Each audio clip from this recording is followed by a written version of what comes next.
I don't remember exactly when I started shaking. Maybe it was when I saw the number $325.17 blinking on my banking app. Or maybe it was the sarcastic laugh I heard behind me.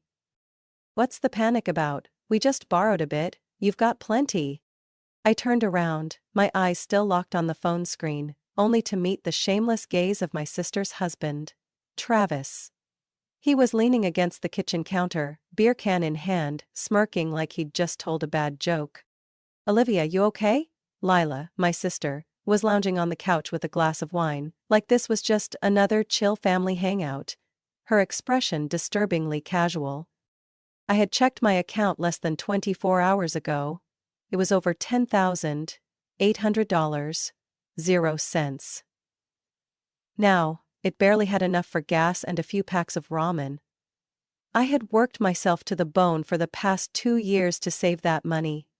Every single dollar had a purpose, a plan.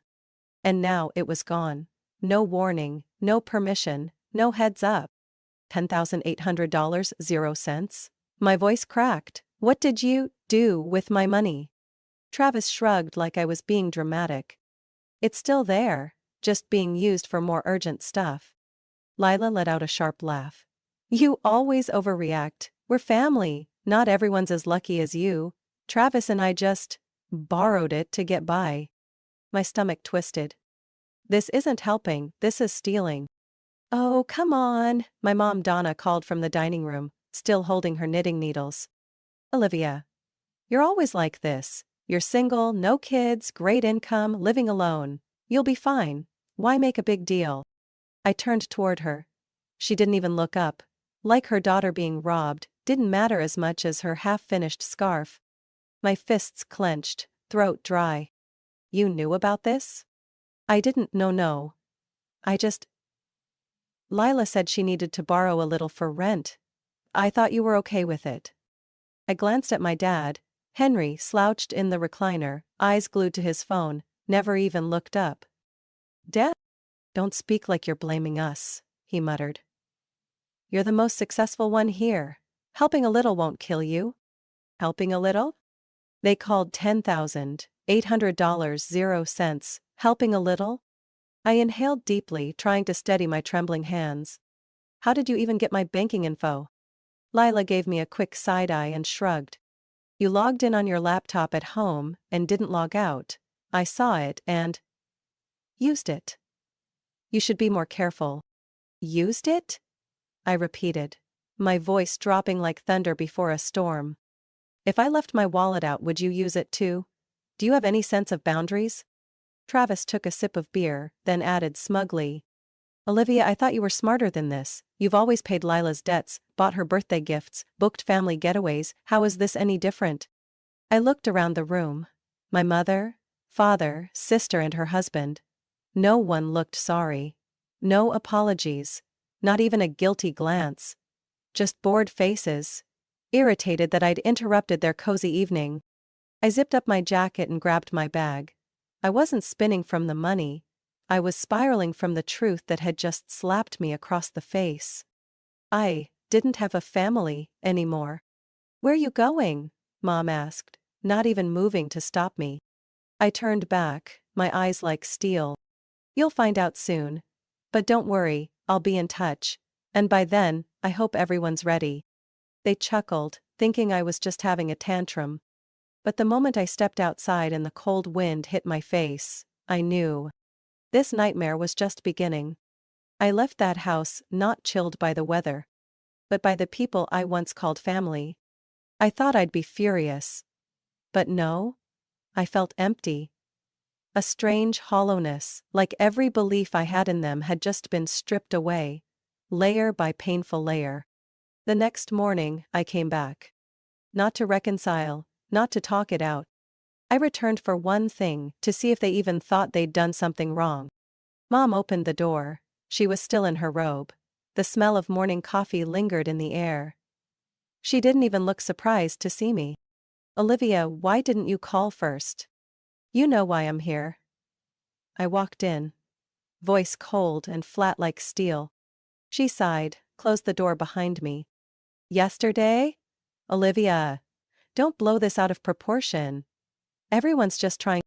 I snapped around. Trying what? To drain me? Wipe out my savings without a word? My father sat in the living room. Same recliner.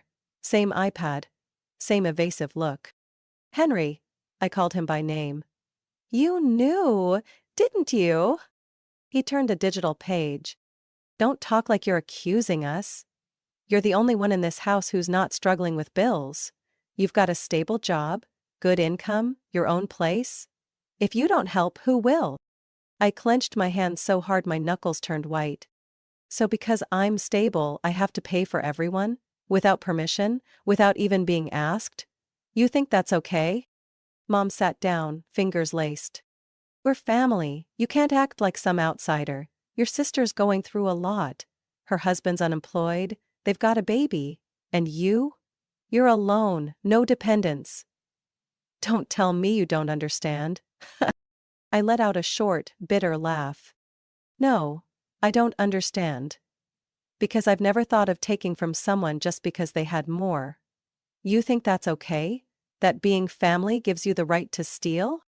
Don't use such ugly words, Olivia, Mom snapped. This is sharing, supporting one another. Supporting each other without consent? Calling it family to justify violating my privacy?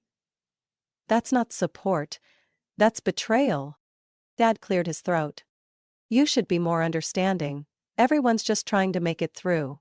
You throwing a fit doesn't help anything. Doesn't help? I smirked.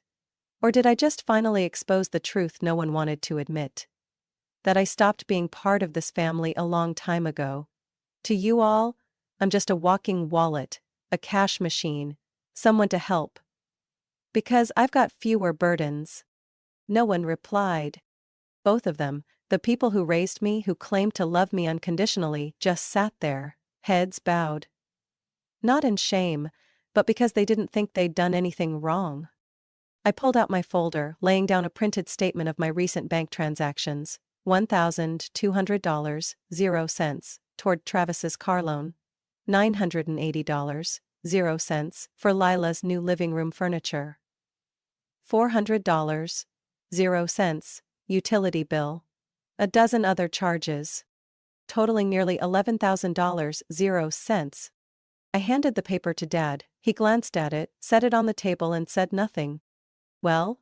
I asked, voice sharp. Anything to say? An apology? Even a hint of regret? Mom responded, gently but with venom. You've always cared more about money than about family. I looked her straight in the eyes. No, Mom, I value respect, and this house? There's none of that left. She looked down. But didn't apologize. I turned away. No one stopped me. No one called out my name, like in those heartwarming family dramas. Just the sound of the door closing behind me, and a silence that dragged on like a blade lodged deep in my chest. I got into the car, but didn't start the engine. My fingers were still trembling. Not from fear, but from rage. Turning into something else, something deeper, colder. I thought about all the years I worked myself to exhaustion, gave up weekend nights, skipped holidays, just to build an emergency fund. And now it was gone, because the people I loved decided they had the right to take it. No one said we were wrong. No one asked, are you okay? No one looked at me like a human being. I pulled out my phone and opened the banking app again. Still the same pitiful number. $325.17. I laughed, a sharp, frozen laugh. All right, I whispered. Let's see what happens next. I didn't go home right away. I drove aimlessly through street after street, as if searching for something, an answer, an explanation, a sign that I hadn't been treated like dirt. But the longer I drove, the more old memories came flooding back, each one slapping me harder than the last. It didn't start yesterday, not when the account was drained. It started long ago. And I, foolishly, called it family love. I remembered the first time Lila called me at midnight. She had just given birth to Emma. Travis had just lost his job. Her voice was full of panic. Olivia, can you lend me money to cover rent? I'm scared the landlord will kick us out. I wired the money that night. $1,350. 0 cents. No repayment expected. Never brought it up again. Then, there was the time Mom's phone got shut off from an unpaid bill. She didn't call, just sent a text. Spent too much, can't cover my phone bill, can you help me out? I sent the money. When I called to check in, all she said was, "Oh, it's taken care of, thanks." That was all I got. After dozens of money transfers. No thank you. My dad used to drive an old beat-up Chevy, so busted he had to kick the door just to get it open. One March afternoon he called me, straight to the point. Car broke down, garage says I need a new engine. $1,900. 0 cents. Are you asking me to? Why else would I call? What's the point of having a kid? I laughed, then I still sent the money. Back then I believed my parents were just joking. They weren't. They've never been joking. They saw me as a walking ATM, one that worked overtime, drained itself silently, all for the sake of helping the family. I remembered Emma's birthday, Lila's daughter. I asked what gifts she wanted me to get. Lila said, "Anything you think is nice." I chose an engineering-themed Lego set, something Emma had once said she liked. Emma squealed when she opened it. But Lila frowned. "Couldn't you get something cuter?" Not a single thank you. Only criticism. Then there was the beach trip. I thought it was a shared vacation. Turns out, they only came along because they knew I'd cover everything: hotel, water park tickets, all of it. When I asked about it later, Travis clapped me on the back and said, "People with money should share. You're the one holding this family together, aren't you?" Holding it together? No. I was being squeezed dry. I was the support beam they leaned on to keep up their reckless spending habits, without ever taking responsibility. But I had tough times too. There were months when work hours got cut, and I had to slash every personal expense just to survive. I lived on sandwiches and cereal, 3 meals a day. For nearly 6 months. I didn't tell anyone. Because I thought, if I can manage, I shouldn't burden the family. I used to think that was noble. Now I know. It was stupid. I skipped a work trip to Paris with my coworkers because I had to cover $2,200. 0 cents. To help Lila avoid eviction. She didn't even remember that when she later complained that I lived such a boring life. And my mom? When I asked her, "Do you ever think I've sacrificed too much?" She just shrugged. "You're the older sister. You're supposed to set an example." Set an example? For who? For Layla, who's never held a job for more than 3 months. For Travis, who spends money like it pours out of the fridge. I pulled into the parking lot of an old mall. Sat alone in the dark. Opened my bank statement from the past 4 years. Scrolled. And scrolled. Still not done. Over 80 transfers. Totaling more than $47,000. 0 cents. Not a single repayment. Not a single thank you message. Not one card. Not one. Olivia, are you doing okay? What drove me insane wasn't the money. It was how expected it all was. They never once asked if I needed help. Never considered that I had feelings. Never truly saw me as part of the family, just an asset of the family. I stared at the screen. $325.17. I didn't cry. I wasn't even angry anymore. There was just one quiet thought slithering up from somewhere deep inside me. I'm not letting this go on for even one more second. It took me exactly 1 week to gather every unauthorized withdrawal, every bill paid without my consent, every old message and email that hinted, "She'll cover it, right? Olivia always takes care of that stuff. It's not a big deal." I backed it all up. Then I met with a lawyer, Carol Jenkins. A woman of few words, but eyes like blades. When I handed her the stack of documents, she only asked one thing. "How far do you want to take this?" I looked at her and replied without blinking.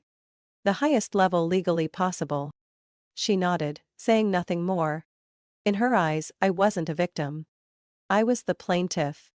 And this time, I wasn't backing down. On Saturday, my mom called. Her voice was soft, like nothing had ever happened.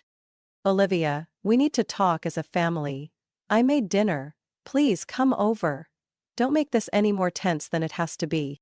I almost laughed at the word family, but I still agreed. I'll be there, 7 o'clock sharp.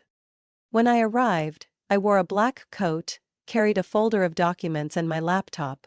No makeup. I didn't need to hide my anger anymore. Everyone was already there. Lila stood with her arms crossed by the window. Travis sat with his legs sprawled like he was waiting for a basketball game to start. My father was silent, reading the newspaper. My mother was setting the table, trying hard to look like everything was normal. "You finally made it," my mother said, her tone artificially light. "I hope we can resolve this peacefully." I pulled out a chair and set my bag on the table. "Great. Let me begin." I opened my laptop and connected it to the projector. A large screen displayed a clearly formatted Excel spreadsheet, recipient names, dates, amounts, transaction details. Line by line, not a single cent missing. These are all unauthorized transactions from my personal account over the past 9 months. Total, $28,740.00. Lila frowned. Travis raised his eyebrows. My dad kept staring at the paper. "You accessed our accounts?" Travis growled. "I authorized my attorney to work directly with the bank. Any transaction tied to accounts under my name was legally retrieved." I clicked to the next slide. "Here is a list of all borrowed but never repaid funds over the last 3 years. Rent, car repairs, utility bills, personal items, credit card charges. Everything is marked with an asterisk because none of you ever asked for my permission." My mom sat down, her face pale. "Olivia, this is family business, you don't need to treat it like a lawsuit." "Don't need to?" I cut her off. "When you sat back as your daughter drained my savings, when dad kept saying helping a little doesn't hurt? When everyone stayed quiet knowing full well my account was being accessed?" I slammed the printed documents onto the table. "This is the formal complaint I filed with the district attorney's office. Charges, identity theft, financial abuse, and personal fraud." "What?" Lila screamed, her face going pale. "That's right," I said coldly. "And you better get ready." A knock sounded at the door. 3 knocks. Sharp and precise. The room froze. Travis jumped up. My mom began to shake. My dad let the newspaper fall to the floor. I stood up and opened the door. 3 men in Financial Investigation Bureau jackets stepped inside. One held a warrant, another carried a tablet, the third scanned the room like it was a crime scene. "Olivia Walsh?" the lead agent asked. "Yes. I'm the complainant." He nodded. "Thank you for your cooperation. We have sufficient documentation to begin interrogating the involved parties." "Who is Lila Matthews and Travis Matthews?" They froze. Travis swallowed hard.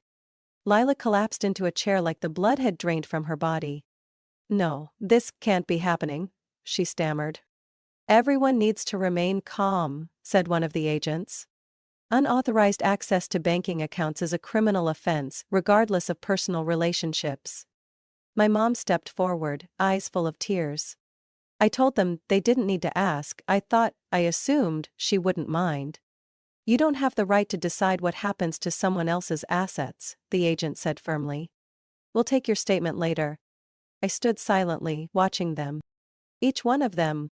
The same people who used to smile sweetly when I paid for dinner. Who once said, "I am so grateful," but never sent even $1 back. Now couldn't speak. I said, slowly and clearly, "Family isn't an excuse to legitimize abuse. And I'm no longer your puppet." I turned to the agent. "I'll wait outside." And as I stepped through the door, for the first time in years, I felt light, like the weight of an entire lineage had finally been lifted off my back. That night I left my parents' house with empty hands. Nothing left to lose. And nothing more to give. A few hours later, my phone started ringing. First it was Mom. I didn't answer. Then Lila, then Travis. They left voicemails. choked up messages. But not a single apology. Olivia, this has gone too far. I know you're angry, but calling the police, that's truly cruel. I didn't think you'd actually do it. You know I didn't mean any harm. Please talk to your lawyer, take the complaint back, okay? We didn't even spend the money on luxury, it was essential stuff. How can you turn this into a crime? I listened to them all. Not because I was considering forgiveness, but because I wanted to be sure. They still didn't get it. The next day my dad emailed me. Not to ask if I was okay. Not to ask why I did it. He wrote, "You're dragging our family name through the mud. After everything we've been through together, this is how you choose to destroy it all? Think carefully, Olivia. Someone's manipulating you." I read that line, "someone's manipulating you," 3 times. Then deleted the email without a second thought. I didn't need him playing the victim, not anymore. 3 days later, Lila called 8 times in a single afternoon. I didn't pick up. On the 9th I finally answered. Not because I wanted to hear her out, but because I needed to hear how far they'd go to justify it. "Olivia." Her voice was tiny, none of the usual sharpness left. "I know I was wrong. I know I crossed a line. But you didn't have to destroy the whole family like this." I said nothing. "Mom's falling apart. Travis lost his job. They're freezing my accounts. The lawyer says if no one drops the charges, we might be indicted. I'm begging you. Please." "You want me to forgive you?" I cut in, my voice low but ice cold. "Do you even hear yourself, Lila? You secretly stole my banking info. You used it for months to siphon money. You spent nearly $30,000, 0 cents, and called it Family Matters. And now, under investigation, you're talking about destruction? But we were struggling too," she screamed. "Mom and Dad said you wouldn't mind. If you didn't want to help, why didn't you say so from the start? Why set us up like this?" I didn't speak up because I didn't know. I didn't know I was being taken advantage of. And when I found out, I acted. "That's it. You're the only one who's stable. You always said you loved family, and now you're tearing it all apart? What do you want? Do you want us to go to jail?" I took a deep breath. "I want respect, and if that means you have to face legal consequences, then, yeah, I want that." She went silent for a few seconds, then screamed, "You're heartless." "No," I replied. "I just stopped letting people walk all over me." I hung up. The messages came flooding in afterward, but I didn't read them. I saved them all, for evidence. They weren't sorry. They were just scared of getting caught. 2 weeks later I was invited to the investigation office to verify information. I brought everything: bank statements, text records, emails, payment receipts. Even an audio recording of Lila calling me stupid for quietly paying everything. The lead officer asked, "If your family requests civil mediation, would you agree?" I looked him in the eye. "No, I don't need reconciliation, I need justice." On the 18th day, after the so-called family dinner, my mother left a handwritten letter in my mailbox. Cream-colored envelope, ink smeared in places from tears. But it still had that same tone. "I don't understand why you chose this path. Things could have been resolved more gently. You were always the calm one, the one who stepped back for others. Now that you've chosen this road, my heart is broken. Not a single, 'I'm sorry.' Not one 'we were wrong.' Just, 'Why are you doing this?' Like it was all my fault." I placed the letter on the table and laughed. A cold, clear laugh I never knew I had in me. I went to my grandmother's house. Old, but peaceful. I poured a cup of tea and stared out the window at the little garden where she used to grow lavender. On the table, my phone kept lighting up with missed calls and messages. I turned it off. The breeze outside carried the scent of something old. A memory, but not a painful one anymore. Something in me had broken. But something else had grown in its place. Something I now call boundaries. I was no longer Olivia, the girl who paid every bill, gave up every dream, and carried the whole family on her back. I was Olivia, the woman who said enough. I left the apartment I rented downtown with just one suitcase, a folder of documents, and a heart hollowed out by people who once called me family. I didn't drive home. I had no intention of returning to a place that used to be called a home but had become a shell of manipulation and betrayal. Instead, I turned the wheel the other way, toward the little house in Spring Hollow, the only place in the world where I ever felt truly safe. That house once belonged to my grandmother, Edith Walsh, a widow who lived quietly through her final years in a 2-bedroom wooden cottage with a backyard full of lavender and wild daisies. She was the only one in my family who never asked for anything from me. Only one question every time I visited. "Are you happy, Olivia?" She passed away 3 years ago. But before that she left me a key, no note, just a handwritten line. "If they turn their backs on you, this place is always open." That night I drove 3 hours in a light drizzle. The closer I got to Spring Hollow, the lighter the air felt. Cleaner, even as I still carried the weight of anger, pain, and betrayal. When I stepped onto the porch, key in hand, part of me was afraid. Afraid the place had decayed, swallowed by time. But when the door opened, I smelled old wood, faint citrus peel, and dried flowers. The space was frozen in time. And strangely, it didn't make me feel lonely. It made me feel held. I flipped the switch. The lights came on. I turned the faucet. Water flowed. My grandmother, as if she had foreseen everything, had left behind a house ready to run, just waiting for me to come back. I set my suitcase by the door. No unpacking. No computer. No checking my phone. I pulled out the old blanket, curled up on the couch, and let myself fall asleep. No bank alerts. No mom scolding me. No transfer requests from Lila. No Travis screaming I was destroying the family. Just real sleep, for the first time in years. In a space where no one demanded I pay for simply existing. The next morning, I woke to golden sunlight filtering through thin curtains and birdsong echoing through the old trees by the woods. I stepped out onto the porch, coffee in hand, and sat on the same creaky wooden chair my grandmother used to sit in every afternoon to read. I looked at the garden. The lavender still grew, wild, stubborn, and unbothered. Just like me. I thought about the past. Not to punish myself, but to understand how I let myself be drained for so long. I used to believe that sacrifice was love. That if I just kept giving, kept carrying the weight, one day, they would notice. Appreciate me. But the truth is, gratitude can't be forced. And misplaced love only leads to loss. That afternoon, I did the first thing for me in years.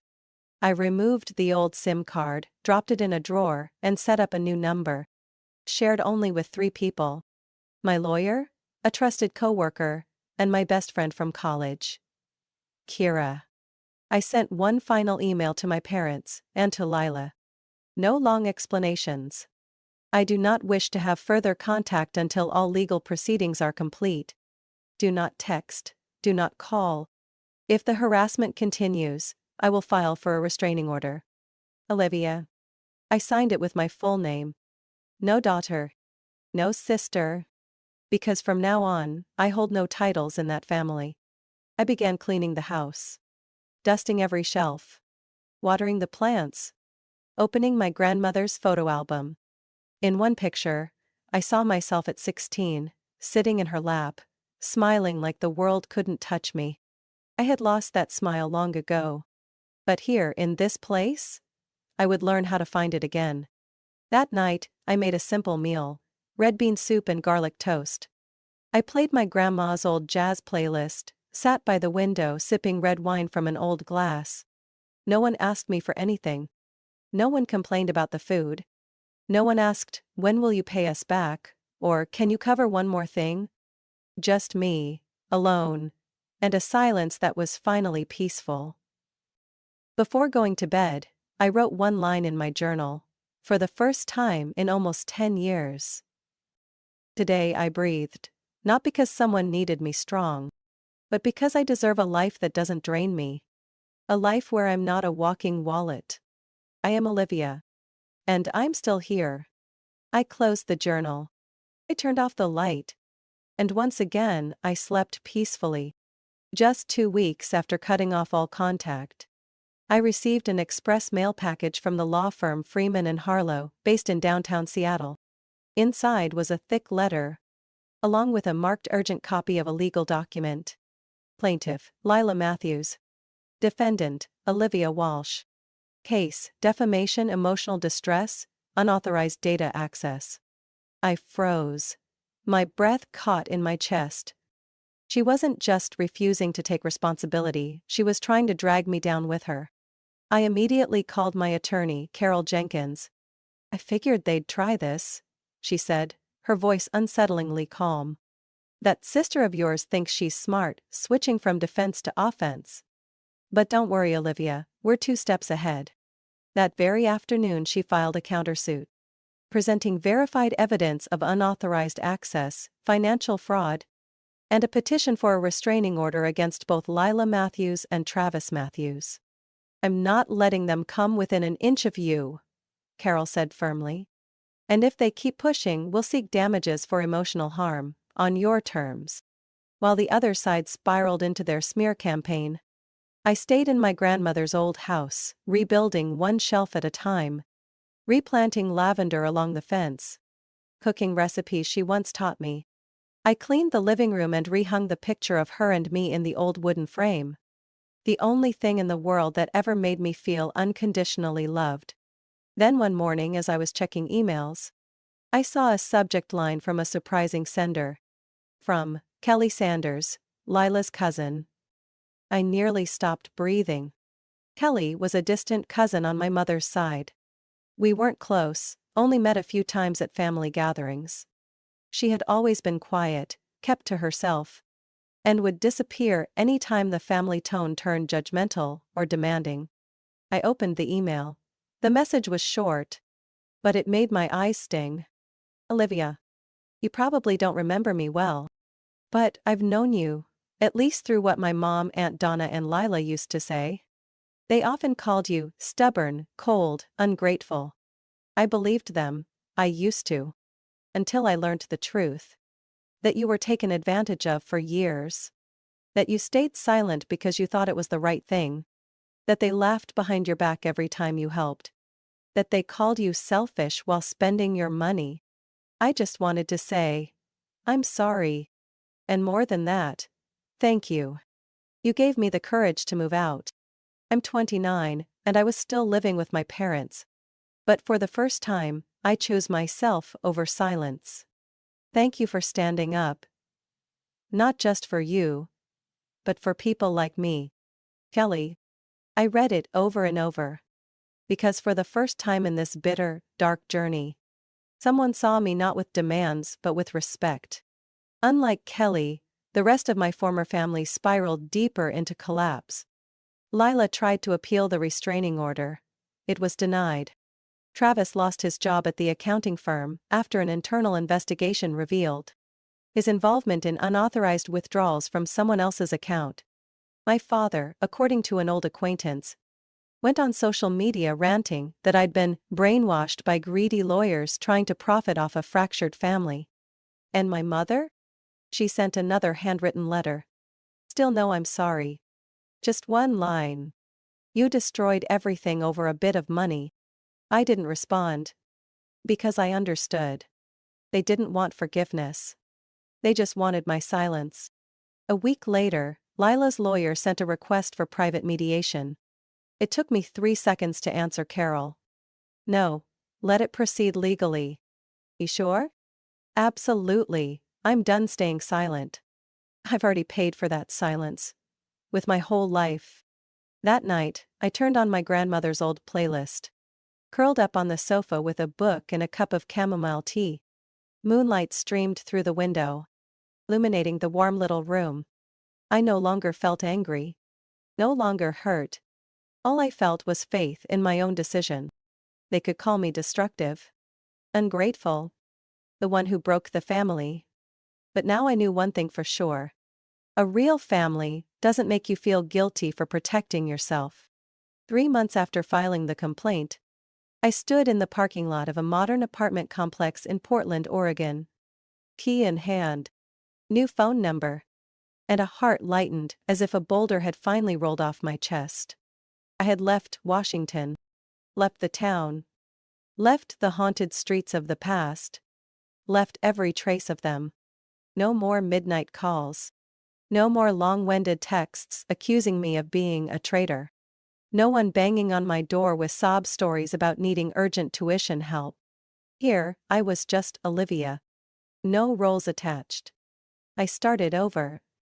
I applied for a job at a small financial security software firm. A place that understood the value of privacy, boundaries, and transparency. I passed 2 rounds of interviews. And during the third, the company's CEO, a woman named Marie, looked me in the eye and said, "I didn't pick you because your resume is impressive. I picked you because of how you talk about boundaries, with family, with yourself, and with pain. You're not afraid to name it. And we need that to shape the culture here." 2 weeks later, I started as lead of personal risk management. 3 months later, I was promoted to director of user strategy, at age 34. I didn't post about it on social media. I didn't call home to share the news. I didn't send holiday cards. I kept that milestone to myself. As a gift for the girl who once sat on a park bench, clutching her phone, breathless over a bank balance of just a few $100s. I wasn't a walking wallet anymore. I was a person. A person with the right to exist without constantly paying for it. Every morning I brewed coffee in a sunlit kitchen. Stared out at the balcony covered in lush green vines. I didn't wake up to see who needed me. Who was angry. Who was gossiping behind my back. I only needed to check one thing. Was my heart still quiet? On weekends I went for walks. Visited the used bookstore at the corner, where the old owner, Arlo, always let me choose the music. I relearned how to cook. Not for anyone. Not to impress. Just to know I could cook dinner for myself and enjoy it. I started journaling again. Nothing long, just 1 line a day. Today, I didn't apologize for putting myself first. Today, I didn't feel guilty for ignoring messages from people who saw me as a bank. Today, I smiled without needing to explain why. One early spring evening, I received a handwritten letter. No sender listed. But the handwriting was unmistakable. My mother's. I opened it. 10 pages. Full of guilt-laced blame. "You broke your father's heart. Lila cries every night because of the investigation. We used to be so close. How could you?" But still not a single line. "We were wrong. I'm sorry. You didn't deserve what happened." I fed the letter into the shredder. Because I no longer needed to hold on to the remnants of something called family, if all it ever was a mask for control and exploitation. One time during lunch with my boss, Marie, she asked me, "Olivia, if someone asked why you cut ties with your family, what would you say?" I looked her straight in the eyes. "I didn't abandon them, I just stopped pretending that family was still whole." She nodded. Didn't press further. Because she understood. People who've built a second kind of family, the chosen kind, always understand. That night, I went home and played Grandma Edith's old playlist. A recording of her laughter from a picnic years ago still lives on my phone. I hit play, poured a glass of white wine, and stepped out onto the balcony. Below, the city glowed in soft golden lights. No one here knew who I was. No one cared that my own parents once conspired to betray me. No one labeled me the responsible eldest or the selfish one who forgot her family. I sat in the wicker chair, crossed my legs, and whispered, "I did it, Grandma." In that stillness, I knew.